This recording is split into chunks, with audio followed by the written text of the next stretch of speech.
Good morning বন্ধুরা, কেমন আছেন আপনারা সবাই? আশা করি সবাই ভালো আছেন, সুস্থ আছেন আর সাবধানে আছেন। আমরাও ভালোই আছি। আজ হলো বুধবার, সকাল এখন বাজে 8টা। ওদিকে চা বসিয়ে দিয়েছি, এদিকে চাল ভিজিয়ে দিয়েছি, আর এদিকে আজকে ব্রেকফাস্টে করব একটু পাস্তা।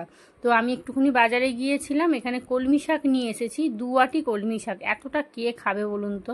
মাসিকে না বললে শোনে না, জোর করে দিয়ে দেয়। আর কি বলুন তো, 1 আঁটি নিলে 10 টাকা, 2 আঁটি নিলে 15 টাকা। এবার দামটা একটু কম নেয়, সেই জন্য নিয়ে নেওয়া হয়। ভাবছি মাকে 1 আঁটি দিয়ে দেবো। আর ওদিকে আলু ছিল না, আলু নিয়েছি একটু, আমরা নিয়েছি, আর আদা শেষ হয়ে গেছিলো। তো বাসি বিছানা কিন্তু এখনও গোছানো হয়নি, আমি এসে চা বসিয়েছি। আর তন্ময় আজকে কিন্তু ভোরবেলা কাজে চলে গেছে, ও একবারে সেই দুপুরবেলা আসবে। এদিকে পাস্তাটা সিদ্ধ করে নিয়েছি, এবার পেঁয়াজটা ভাজা হয়ে গেছে। ওই প্লেন পাস্তা, একটুখানি সস দেবো, আর ফ্রিজে দেখলাম সয়া সসও আছে, তো সয়া সস দিয়ে টমেটো সস দিয়ে একটুখানি করব। আর আমারও তো খাবার আছে, যার একবারে তিশানের ব্রেকফাস্ট করলে না আমারটাও করে নিই। ও যখন স্কুলে যেত তখনও ওরম করতাম, আমার জন্য একটুখানি তুলে রেখে দিতাম, ব্যাস ওটাই আমি খেয়ে নিতাম। আর যেহেতু চা খেয়েছি, তো সেই জন্য এখন খাবো না, ভাবছি একটু বেলার দিক করে খাবো। দুধ চাটা খেয়েছি তো পুরো অম্বল হয়ে যাবে একদম। তো রান্না বান্না করব আজকে। রান্না বান্না বলতে ফুলকপিটা করব। ফুলকপিটা পুড়ে আছে, কালো কালো হয়ে যাচ্ছে, আর এখন যা ফুলকপির দাম, ওটা একটুখানি দাগি ছিল বলে দামটা একটু কম নিয়েছে, তাও কম কি 40 টাকা নিয়েছে। আর যেগুলো ভালো সেগুলো 50, 60 এরকম। আমারটা 50 টাকাই বলেছিল, তো আমি বলেছিলাম একটু কালো কালো দাগ আছে, সেই জন্য 40 টাকা নিয়েছিল। তো ওইটা আজকে করে নেবো। এখানে পাস্তা হয়ে গেছে, আর আমার না একটা বাটার এনে ফ্রিজে রাখতে হবে।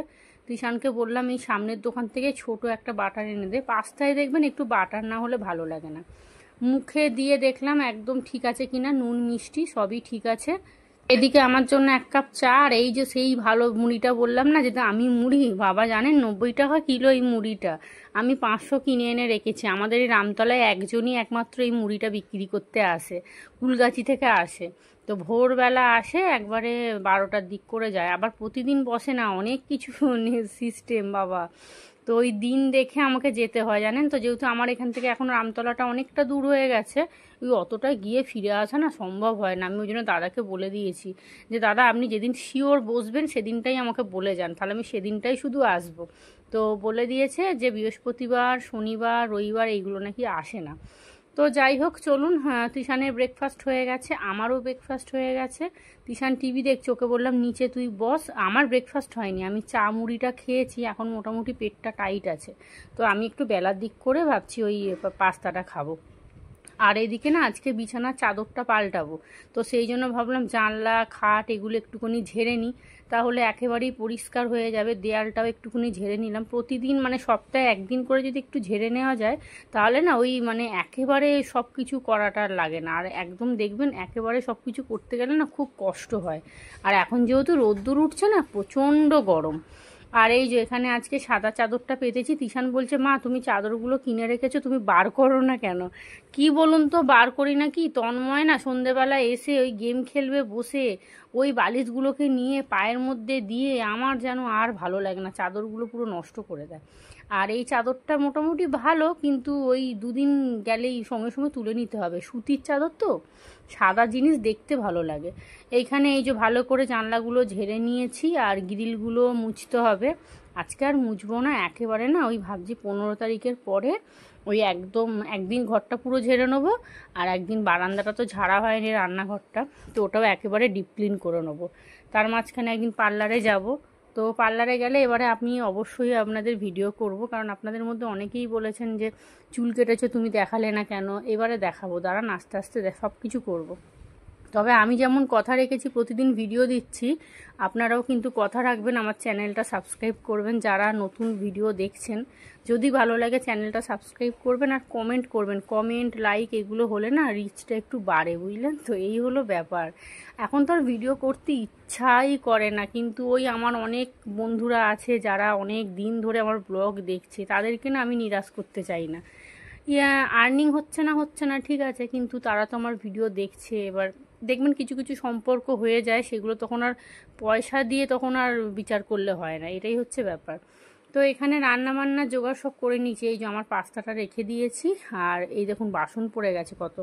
আর এদিকে ভাতের চালটা ভিজিয়ে নিয়েছি, ওদিকে ফুলকপিটা একটু নুন হলুদ দিয়ে ভাপিয়ে নিয়েছি, এইবারে ঘরটা ঝাঁট দিয়ে মুছবো। আর একদম ঘরটা পরিষ্কার করে নিয়েছি, দেখুন সাদা চাদর বলে না কি সুন্দর দেখতে লাগছে ঘরটা। তো এইদিকে চলে আসলাম রান্না বান্না বসাতে। মোটামুটি তন্ময় বলে দিয়েছে 1টার দিক করে রান্না রেডি রাখবে, মানে ও 1টা থেকে আসা শুরু করতে পারে। তো আমি ওই জন্য না আগে রান্নাটা আগে সেরে নিই, তারপরে বাদবাকি কাজগুলো টুকটুক করে করি। তো এইদিকে কলমি শাকটা বসিয়ে দিচ্ছি। আর কলমি শাকটা না দেখছি একটু ওই মোটা ডাঁটি টাইপের হয়ে গেছে। চচ্চড়ি একদিন খেলে খুব ভালো লাগবে, ওই কুমড়ো দিয়ে তারপর বড়ি দিয়ে আলু দিয়ে একদিন ভাবছি একটু চচ্চড়ি করব।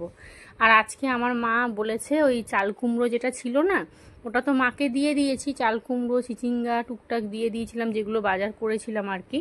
তো ওইটা মা বলেছে আমি করে তোর জন্য পাঠাবো। আর আপনাদের মধ্যে এক বন্ধু বলেছেন চাল কুমড়ো ভাজা খেতে খুব ভালো লাগে, তো একদিন করব আমি চাল কুমড়ো ভাজা। তারপরে ওই সর্ষে দিয়ে যে পুর হয় না, ওটাও বেশ ভালো লাগে। আসলে কি বলুন তো, একা খাই তো ওই জন্য না ওই সব ঝামেলা করতে চাই না একদম। ওই জন্য মাকে দিয়ে দিই, মা দু টুকরো কি 4 টুকরো আমাকে করে দিয়ে দিল, ব্যাস হয়ে গেল। এবার তন্ময় খায় না, কেউ খায় না, অত সর্ষে টর্ষে দিয়ে একার জন্য আর ভালো লাগে না। এদিকে ফুলকপির তরকারিটা বসাবো, পেঁয়াজ আদা রসুন ভালো করে কষিয়ে নিচ্ছি, আলুটাও দিয়ে দিয়েছি। আর আপনারা তো জানেন আমাদের সব তরকারিতে আদা রসুন বাটা। আমার যা আদা লাগে না আপনাদের কি বলবো, 100 আদা জানেন 2 দিনে শেষ হয়ে যায়। তো এখানে একটুখানি আদা রসুন পেস্ট করেছি, আর গতকালকে ছিল ওটা নিয়ে নিলাম, এইবারে আজকেরটা রেখে দিলাম। ভাতটা ফুটিয়েও বন্ধ করে নিয়েছি, তো এইবারে আরেকটু দিয়ে দিলাম। আর ধনেপাতা দিয়ে মাখা মাখা করে ফুলকপির তরকারি হবে। আর তার সাথে পেঁয়াজ ফোড়ন দিয়ে মুসুর ডাল করব, কলমি শাক ভাজবো। আর সকালবেলা মাছ এনেছিলাম, তো মাছটা ফ্রিজে রেখে দিয়েছি। ওই 2 পিস কাটাপোনা মাছ নিয়ে এসেছি, অর্ধেক মাছের মাথা আছে। তো অর্ধেক মাছের মাথাটা আর 2 পিস আনিনি, 4 পিস মাছ নিয়ে এসেছি। তন্ময় আবার জানেন তো কাতলা মাছটা খেতে চাইছে না, বলে ওই পাকা মাছ কোনো স্বাদ থাকে না। ওই রুই মাছ নিয়ে এসেছি, রুই মাছের গাদার পিস থেকে নিয়ে এসেছি 4 পিস। তিশান তো একদম মাছ খাচ্ছে না, এই যে আমি কি করব আপনারা একটু কমেন্টে জানাবেন তো, যে এটার একটা কি হতে, মানে মাছ খাচ্ছে না প্লাস কোনো সবজিও খাচ্ছে না, শুধু আলু আর মাংস, এছাড়া কিচ্ছু খেতে চাইছে না। তাই তন্ময় গতকালকে বলছিল যে তুই যে মাছ খাচ্ছিস না, মাছেতেই তো ক্যালসিয়াম থাকে। বলছে ও ক্যালসিয়াম লাগবে না, আমাকে তুমি 1 বাটি মাংস দিয়ে দেবে। আর মাংসটা তো রোজ করা সম্ভব নয়। এই যে এখানে অর্ধেক মাথাটা 2 পিস মাছ ধুয়ে নুন হলুদ মাখিয়ে রেখেছি। তবে আমি কাঁচাকুচি ভিজিয়েছি খানিকটা, কাঁচাকুচি করব, তারপরে লাস্টে না মাছটা করব। তরকারিও হয়ে গেছে। তো এই যে এখানে বাসি জামাকাপড়গুলো ধুয়ে নিয়েছি, আর এখানে দুটো যে চাদর আজকে যেটা তুলেছিলাম ওটা একেবারে সার্ফে ভিজিয়েই দিয়েছি। ভাত হয়ে গেছে, তরকারি হয়ে গেছে, শুধু মাছের ঝালটা করব। এখন বাজে ওই 11:30 পৌনে 12টার মতো বাজতে যায়। তো এখানে কাচাকুচিও রেডি হয়ে গেছে, 2খানা চাদর কেচেছি। তো সমস্ত গিয়ে এবারে মিলে দিয়ে আসি, তাহলে 2-3টের মধ্যে শুকিয়ে যাবে।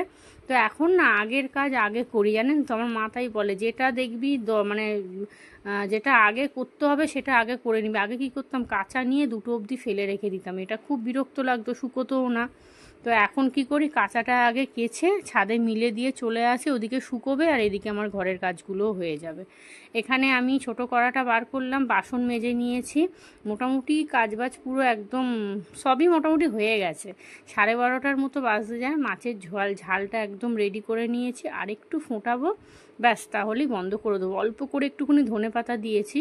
এখন বাজে দুপুর 1:30। আজকে দুপুরের লাঞ্চ মেনু হাঁড়িতে ভাত আছে, আর ডালটা কীরকম একটা কালার লাগছে না, ওই হয়ে গেছে, কি বলে, হলুদটা বেশি হয়ে গেছে। আর ওইদিকে হচ্ছে ডাল, ওদিকে ফুলকপি আলুর তরকারি, আর ওখানে কলমি শাক ভাজা। ফুলকপি আলুর তরকারিটা আপনাদেরকে দেখাই দাঁড়ান। একটু মাখা মাখা করেই করেছি, খুব বেশি জুস না রাখিনি। এতটা তরকারি তো কালকে আমাদের থেকে যাবে, কারণ আমি আর তন্ময় কত খাবো। আর তিশানকে একটা ডিম ভেজে দেবো, ও ডাল দিয়ে তরকারি দিয়ে খেয়ে নেবে। রান্নাঘর পুরো পরিষ্কার করে নিয়েছি, তন্ময়কে খেতে দেবো, চলে এসেছে, ও খেয়ে দিয়ে আবার 2:30টার সময় বেরিয়ে যাবে। তো চলুন এবারে স্নান করতে যাবো, তার আগে ওকে খেতে দিই। বাসনগুলো মেজে নিয়েছি, ঘরদোর পুরো পরিষ্কার। এইরকম পরিষ্কার ঘর দেখতে বেশ ভালো লাগে, তাই না? আর এই যে এখন খেতে বসেছি, 2:30 বাজতে যায়, 2টো মোটামুটি বাজে। এই যে মা চাল কুমড়ো করেছে সর্ষে দিয়ে। আর দেখুন না, মা তো জানে না আমি কলমি শাক রান্না করেছি, মাও দেখি কলমি শাক পাঠিয়েছে।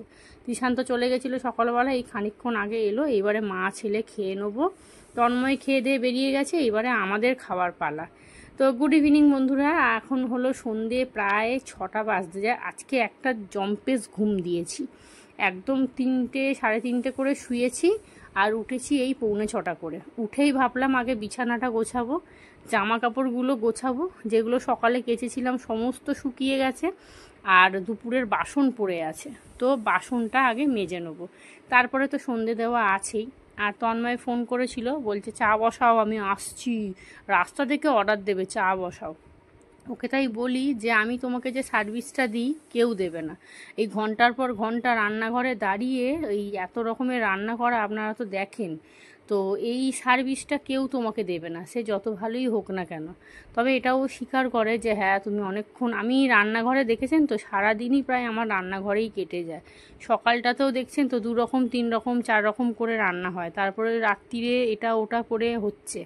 আর আমার না দেখেছি রান্না করতে এত ভালো লাগে, আমার কোনো মানে কি বলবো, মানে কোনো একঘেয়ে লাগে না যে কালকে এত কিছু রান্না করেছি এখন করব, ভালো লাগছে না, এরকম কিছু লাগে না। রান্না করতে ভীষণ ভালোবাসি। আর যেহেতু আপনাদেরকে ভিডিও করে দেখাই, ওটা যেন আরও ভালো লাগার মধ্যে চলে এসেছে। আপনারা কমেন্ট করেন যে সুপ্রিয়া এই রান্নাটা খুব ভালো হয়েছে, কি কালারটা ভালো হয়েছে, এটা খুব ভালো লাগে। আর এখন ভাবছি এবার থেকে সামনাসামনি এসে একটু কথাও বলবো। আপনাদের মধ্যে বেশিরভাগ লোক কমেন্ট করেছেন যে সুপ্রিয়া একটু সামনে এসে কথা বলো, বলবো, অবশ্যই বলবো। তো চলুন, আর আপনাদের কার কীরকম শপিং হলো আমাকে জানাবেন কিন্তু। আপনারা কি পুজোর কেনাকাটি শুরু করেছেন? শুরু তো করেছেন অবশ্যই, আর মাত্র 15 দিন মতো বাকি আছে। আমাদের তো এখনও হলো না, তবে এইবারে মনে হচ্ছে হবে 2-4 দিনের মধ্যে। তৃষানের তো মামার বাড়ি থেকে এসছে, তবে ভাবছি একবার এম বাজারে যাবো, এম বাজারে গিয়ে একেবারে যা কেনার কিনে নিয়ে চলে আসব। আর ময়দানে যাব, আমি বললাম না অনলাইনে কিছু জিনিস অর্ডার করেছি, সেগুলো আসুক। তো চলুন, এখানে বাসন মাজা হয়ে গেছে, টুকটাক ঘরে যা কাজ ছিল করে নিয়েছি, 1 বাটি মুড়ি আর এখানে 1/2 কাপ লিকার চা নিয়ে নিয়েছি, এটাই এখন খাওয়া হবে। আর আজকে কিন্তু রাত্রিরে আমাকে রান্না করতে হবে না, তার কারণ হচ্ছে আজকে বাইরে থেকে খাবার আসবে। তো আর দেখুন, মা ফোন করেছিল হঠাৎ করে, মেজদা একটা বড় লাইলন টিকা মাছ ধরেছে, তো তুই এসে নিয়ে যা। আমি তো আর যাইনি, তৃষান গিয়ে নিয়ে এসছে। দেখুন কি বড় মাছটা, গাদার পিসটা শুধু দেখুন একবার, মনে হয় 1 কেজি ওজনের হবে বোধহয়। আমাকে 3 পিস মাছ আর অর্ধেক মাথা দিয়ে দিয়েছে।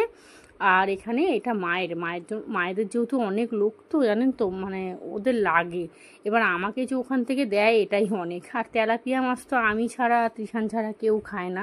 তৃষানের জন্য একটা ভাজা মাছ রেখে দেবো, আর ভাবছি আমার শাশুড়ি মাকে 1 পিস দেবো, আর আমি 1 পিস খাবো, 3 পিস মাছ। তো চলুন এগুলো এখন ফ্রিজে রেখে দিই। আমি না মাংসর কৌটোটা বার করেছিলাম আজকে রান্না করব বলে, তো হট করে তন্ময় বলল যে বিরিয়ানি আনো, মানে ও বিরিয়ানি খাবে। আর তৃষান প্রথমে কথা হয়েছিল 3 জনেই বিরিয়ানি খাবো, কিন্তু আমি আর বিরিয়ানি খাবো না, আমার ভালো লাগে না। এখানে খানিকটা ময়দা মেখেছি, আর দেখুন রাতের খাবার চলে এসেছে। এখানে কি কি নিয়ে এসছে আপনাদেরকে দেখাই। হ্যাঁ, তৃষান এনেছে কিন্তু তন্ময় নয়, তৃষান গিয়ে এই সামনে একদম গরম গরম নিয়ে এসছে। তো এখানে আমার জন্য রুটি আনতে মানা করেছিলাম, কিন্তু ও ভুল করে 4টে রুটি নিয়ে চলে এসছে। আর এখানে কিন্তু কমলা ভোগ আছে। আগের বারে আমি হলুদ রসগোল্লা বলেছিলাম, আপনাদের মধ্যে একজন বলেছিল ওটা কমলা ভোগ। তন্ময় বলছে মূর্খর মতো কথা বলো কেন, বলছে আমার মাথায় আসে না আসলে। এই যে এখানে কমলা ভোগ নিয়ে এসছে 6খানা। আর আমার জন্য না পনির আনতে বলেছি, এখানে একটা দোকান আছে পনিরের তরকারিটা ভীষণ ভালো করে, তো তৃষানকে বলেছি আমার জন্য পনিরের তরকারি নিয়ে, পনিরটা নিয়ে, আর আমি পরোটা করব। আর তৃষানের জন্য মোগলাই নিয়ে এসছে, আর এইখানে তন্ময়ের জন্য বিরিয়ানি আনা হয়েছে। তো এই যে এখানে মোগলাইটা তৃষান খাবে, আর আমার জন্য গরম গরম চলুন কটা পরোটা ভেজে নিই। এখন বাজে 9:30, এখন খাবো না। রুটিটা নিয়ে চলে এসেছে, রুটিটা ভাবছি কালকে সকালে চা দিয়ে খেয়ে নেবো, তাহলে আর ফেলা যাবে না। আর রুটি দিয়ে খেতাম, কিন্তু আজকে আমার পনিরের তরকারিটা না পরোটা দিয়ে খেতে খুব মানে ইচ্ছা করছে আর কি। তো এই হলো রাতের খাবার দাবার। হঠাৎ করে রাতের খাবার চলে আসলো, রান্না করতে না হলে কি আনন্দ হয় বলুন। মানে কি বলুন তো, মানে প্রতিদিন তো সেটা হয় না, মাঝের মধ্যে হলে একটু বেশ ভালোই লাগে, যেহেতু ছুটি পাওয়া যায় আর কি। তো চলুন, এখানে আমি পরোটা ভাজতে চলে এসেছি। আর খুব বেশি পরোটা করব না, 5টার মতো করছি, 3খানা আমি নেবো, আর 2খানা এক্সট্রা করছি। কালকে সকালবেলা তন্ময়কে চা দিয়ে দেবো, ও তো আবার লুচি পরোটা চা দিয়ে খেতে ভীষণ ভালোবাসে। তবে কালকেও নাকি ও ভোরের দিক করে বেরোবে বলছিল, তো দেখি। তো চলুন, আর দেখুন এই ফ্রাই প্যানটা নতুন কিন্তু আমি বের করেছি, আমি গতকালকে মেজে রেখে দিয়েছিলাম, আজকে বের করেছি। এটা কি বলুন তো, অনেকটা ছড়ানো তো, তেলটা না চারদিকে মানে ছড়িয়ে যায়, আর একটা যেটা খোবলা মতো আছে ওইটার মধ্যে ভাজতে খুব সুবিধা হয়, ওটা তেলটা এক জায়গায় জড়ো হয় তো বেশ মানে সুন্দর ভাজা যায় তেলের মধ্যে। তবে এটাও তো ইউজ করতে হবে। আর এটা ভাবছি আমি না শুধু রুটির জন্য রেখে দেবো, শুধুমাত্র এটাতে আমি শুধু রুটিই করব। আর এই ফ্রাই প্যান আর এই ফ্রাই প্যানটা আর একটা ফ্রাই প্যান আর ছোটো ননস্টিক কড়াই, তিনটে আমি একসাথে কম্বো প্যাক কিনেছিলাম ফ্লিপকার্ট থেকে, অনেক কমে পেয়েছিলাম। তো চলুন, এখানে হয়ে গেছে পরোটা, 5টা পরোটার কতক্ষণ লাগবে, বেসিনের বাসনগুলো মেজে নেবো, রান্নাঘরটা একটু পরিষ্কার করে নিচ্ছি। তন্ময় কিন্তু বিরিয়ানি খেতে বসে গেছে, কৃষাণের জন্য এই হলো মোগলাই। এতগুলো খেতে পারে না, 4টের মতো খায়, 2খানা রেখে দেয়, বলে মা কাল সকালে খাবো। আর তরকারি আর তার সাথে সস দিয়েছে। তো চলুন ওকে এবারে দিয়ে দিই, আমিও খেয়ে নেবো গরম গরম পরোটা। এখন প্রায় 10টার মতো বাজতে যায়। আর পনিরের তরকারিটা না এত সুন্দর করে যে আপনাদের কি বলবো। এই যে এখানে চলুন এবারে, আর এখানে মৌরি মিছরির জল ভিজিয়ে রেখেছি, গতকালকে আমি ভুলে গেছিলাম একদম। 3খানার মতো লেচি আছে, কালকে সকালে তৃষানকে করে দেবো, আর না হলে আমি রুটি করে খেয়ে নেবো। আর এখানে দেখুন না, ছোট ছোট সসের কৌটোগুলোকে ফেলতে হবে, ভর্তি হয়ে গেছে। এই যে এখানে আমার পনিরের তরকারির কালারটা দেখেছেন কীরকম লাল টকটক করছে, হেভি সুন্দর করে, হেভি সুন্দর। এখানে কমলাভোগ, পনিরের তরকারি, আর আমি স্যালাড নিয়ে নিয়েছি। স্যালাডটা কিন্তু এতে দিয়েছিল, ওই মোগলাইয়ের সাথে দিয়েছিল। তৃষান তো খাবে না, তন্ময়কে খানিকটা দিয়েছি আর আমি খানিকটা নিয়েছি। তো চলুন এবারে খাওয়া দাওয়া করে নেবো। রাতের খাবারটা আজকে কিন্তু জম্পেছে একদম। তো ভিডিওটাও এখানেই শেষ করি। আপনারা সবাই ভালো থাকবেন, সুস্থ থাকবেন, সাবধানে থাকবেন। আমার চ্যানেলটা প্লিজ সাবস্ক্রাইব করে দেবেন, আর কমেন্ট করে জানাবেন ভিডিওগুলো কেমন লাগছে। যারা আপনারা নতুন ভিডিও দেখছেন প্লিজ আমার চ্যানেলটা সাবস্ক্রাইব করে দিন। তো চলুন আজকের মতো সবাইকে টাটা।